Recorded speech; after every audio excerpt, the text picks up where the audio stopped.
जय हिंद बच्चों। आज पाश्चात्य काव्य शास्त्र के अध्ययन क्रम में हम पढ़ेंगे प्रतीकवाद को। प्रतीक किसी वस्तु, चित्र, लिखित शब्द, ध्वनि या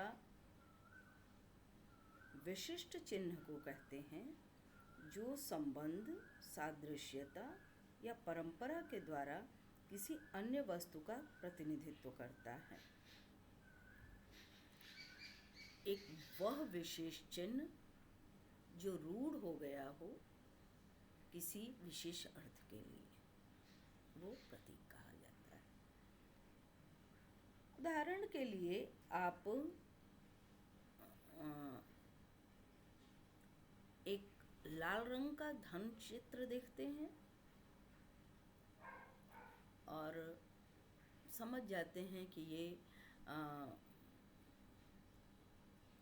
हॉस्पिटल से संबंधित या दवा से संबंधित कोई चीज़ है।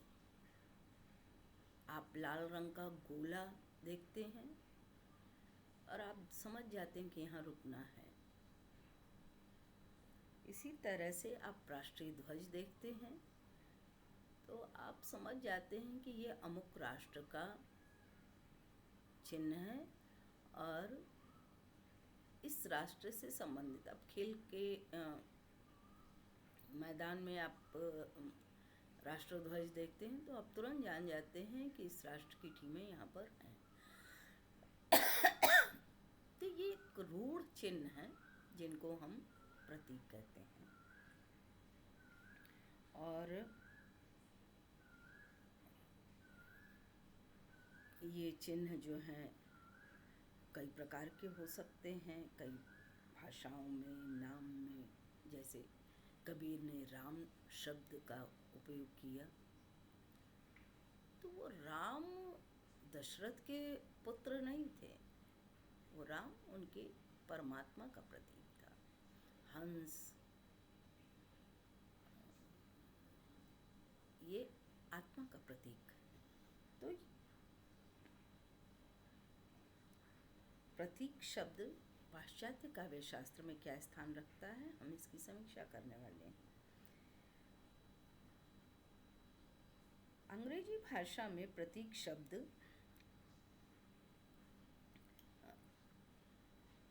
फ्रांसीसी, लैटिन, ग्रीक भाषा के शब्द सिम्बोलन, SYMBOLON, सिम्बोलन शब्द से आया है और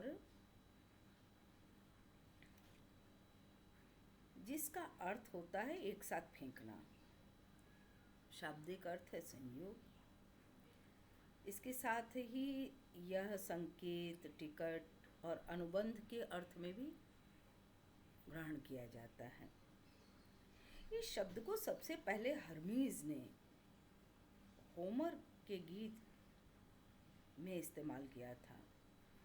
जब कछुआ देखने पर हर्मीज ने उसे एक वीणा में बदलने को कहा, सिम्बोलन ऑफ जॉय टू मी, अर्थात मेरे लिए खुशी का प्रतीक। प्रतीक का अर्थ लोकप्रियता, इतिहास, प्रासंगिकता, आशय आदि विभिन्न कारकों के द्वारा संशोधित किया जा सकता है। इसके ऐतिहासिक अर्थ को हम देखें तो कोई एक प्रतीक विशेष जो स्पष्ट अर्थ को निर्धारित करने वाले कारकों में उसका इतिहास भी एक कारक होता है। वातावरण में बदलाव के कारण पुराने प्रतीकों को परिभाषित किया जा सकता है। फलस्वरूप भावपूर्ण शक्तियों वाले प्रतीक गलत शब्द साधनों के अनुरूप समस्याएं लाते हैं। उदाहरण के लिए अमेरिका साउथ का विद्रोही ध्वज अमेरिकी नागरिक युद्ध के पहले का है। दूसरा, तुलना। प्रतीक में तुलना उसे और पेचीदा बना देती है। जैसे समान दिखने वाले 5 सितारे वर्दी के कानून के अनुसार एक प्रवर्तन अधिकारी और सशस्त्र सेवा सदस्य को दर्शा सकते हैं। यानी जितने स्टार जिसके हैं वो उतना बड़ा अधिकारी है, तो आपको उसका ज्ञान होना चाहिए।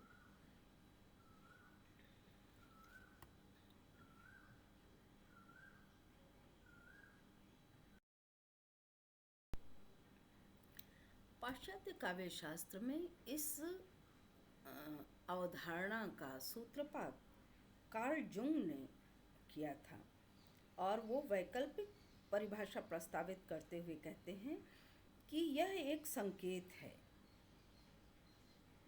उस संकेत को शब्द से अलग बताया उन्होंने। जंग के विचार में संकेत का प्रयोग ज्ञात वस्तुओं के लिए किया जाता है, जैसे कि किसी शब्द का प्रयोग किसी संदर्भकर्ता के लिए किया जाता है। उन्होंने इसे प्रतीक की तुलना में अलग बताया है। कहते हैं कि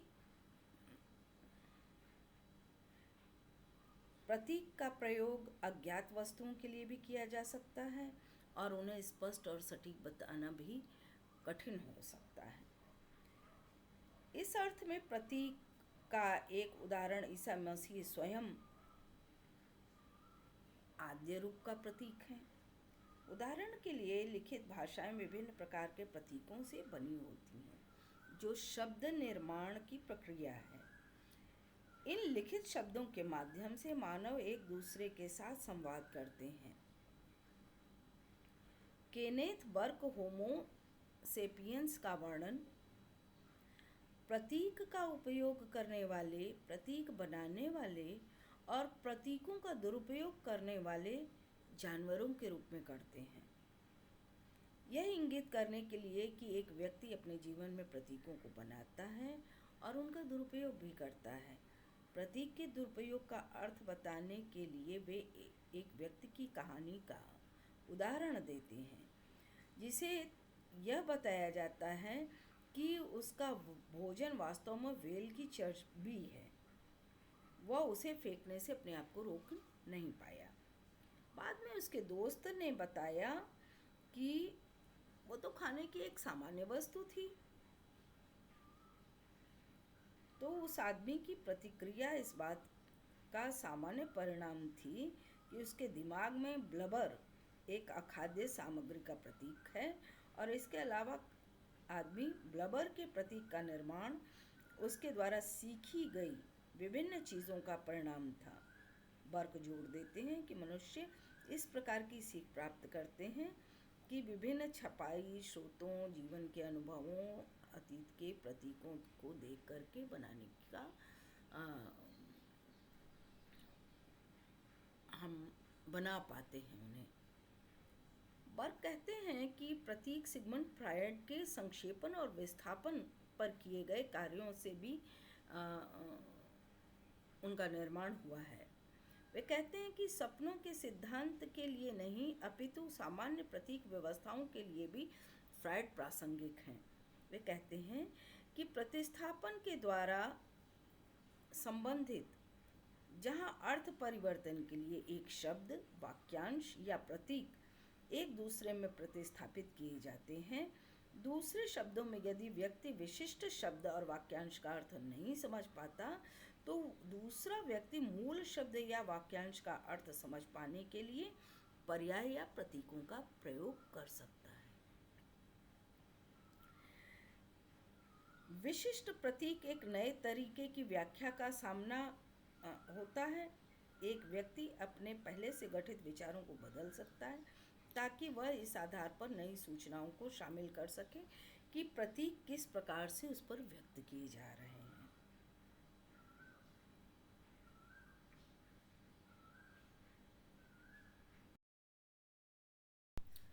प्रतीकात्मकता मुख्य रूप से प्रकृति और यथार्थवाद विरोधी आदर्शवाद शैलियों के प्रति की गई प्रतिक्रिया थी, जो वास्तविकता में वास्तविकता का प्रतिनिधित्व करने और आदर्श पर नम्र और साधारण को बढ़ाने के प्रयास थे। प्रतीकात्मकता आध्यात्मिकता, कल्पना और सपनों के पक्ष में एक प्रतिक्रिया थी। कुछ लेखकों जैसे जोरिस कार्ल ह्यूसमैन प्रतीकात्मक बनने से पहले प्रकृतिवादी के रूप में लिखना आरंभ किया। इनके लिए परिवर्तन धर्म आध्यात्मिकता में अपनी बढ़ती रुचि को प्रदर्शित किया और दशकों के कुछ विशिष्ट विषयों में लैंगिकता और वर्जित विषयों में प्राकृतिक रुचि का प्रतिनिधित्व किया। लेकिन उनके मामले में यह पुरानी रोमांटिक और फिन डी सिएकल अवधि की विश्व की विशेषता के कारण मिश्रित किया गया। प्रतीकवादी कवियों के पास पर्सानिज्म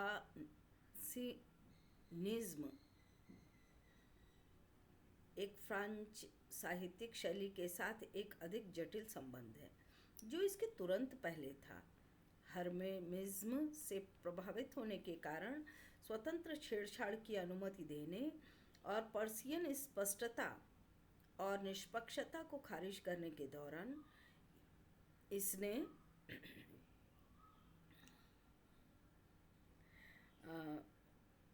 पर्सियनवाद के शब्द के खेल और कविता के संगीत के गुणों के लिए चिंता को बरकरार रखा। प्रतीकों ने कला के लिए कला के थियोफाइल गॉटियर के आदर्श वाक्य की प्रशंसा जारी रखी और उसे बनाए रखा। उन्होंने इसे पौराणिक कथाओं के माध्यम से व्यक्त किया और पर्शियनवाद को अपना नाम दिया।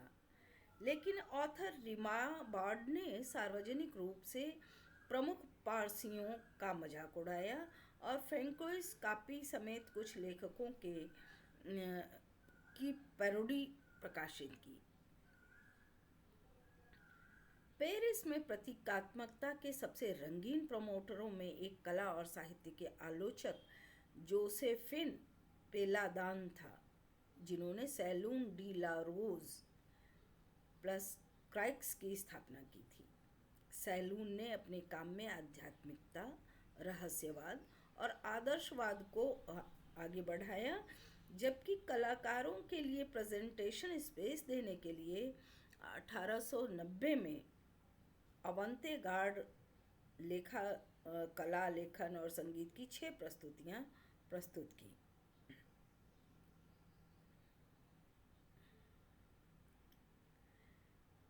(1886) में प्रकाशित एक साहित्य के घोषणा पत्र में कवि जीन मोरिस ने इस नए तरीके को परिभाषित किया और उन्होंने इसे शिक्षण अस्वीकरण, झूठी संवेदनशीलता, उद्देश्य वर्णन, प्रतीकात्मक कविता का एक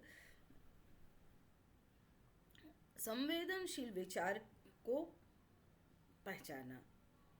प्रतीकात्मक संकेत आध्यात्मिक उद्देश्यों, रहस्यों और यहाँ तक कि रहस्यवाद, ये सब उसमें समाहित माने, जिनमें विषय कम, महत्व कम और बातें ज़्यादा होती हैं। कई कलाकारों ने इसे एक ठोस छवि के अमूर्त वास्तविकता के रूप में चिन्हित किया। गैब्रियल अल्बर्ट 1891 में फ्रांस की एक पत्रिका में इसकी परिभाषा देता है कि कला का काम सबसे पहले विचारवादी होना चाहिए, क्योंकि इसका अनूठा आदर्श विचार की अभिव्यक्ति होगा और दूसरा प्रतीकात्मक रूप से इस विचार को व्यक्त करेगा। तीसरा सिंथेटिक के बाद से यह उसे अपने रूपों में लिख लेगा और इसकी संकेत समझ के सामान्य तरीके के अनुसार चौथाई व्यक्तिपरक है, क्योंकि वस्तु को किसी वस्तु के रूप में कभी नहीं माना जाएगा और विषय के अनुसार एक संकेत के रूप में उसे कला का काम यानी सजावटी होना पड़ेगा। वस्तुतः प्रतीकवाद प्रकृतिवाद की प्रतिक्रिया है। प्रतीक संवेदनशीलता की उच्च वास्तविकता तक पहुंचने के लिए काव्य कल्पना को प्रेरित करना संभव बनाता है। वह रोमांटिकवाद के कुछ पहलुओं से जुड़ता है और अपने को आत्मा के लिए आत्मा का सभी को सारांशित करता है और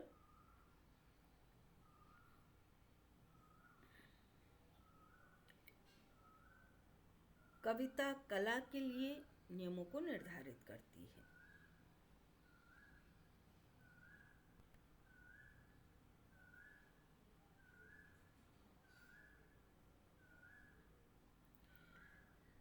प्रतीकवाद का घोषणा पत्र था कि कला को पूर्ण सत्य का प्रतिनिधित्व करना चाहिए जिसे केवल अप्रत्यक्ष रूप से वर्णित किया जा सकता है। और उन्होंने एक बहुत ही सुझावात्मक तरीके से लिखा कि विशेष छवियों वस्तुओं को प्रतीकात्मक अर्थ के साथ स्थापित किया जाना चाहिए। जीन मोरिस ने 18 सितंबर 1886 को ले फिगारो में सिंबलिस्ट घोषणा पत्र प्रकाशित किया।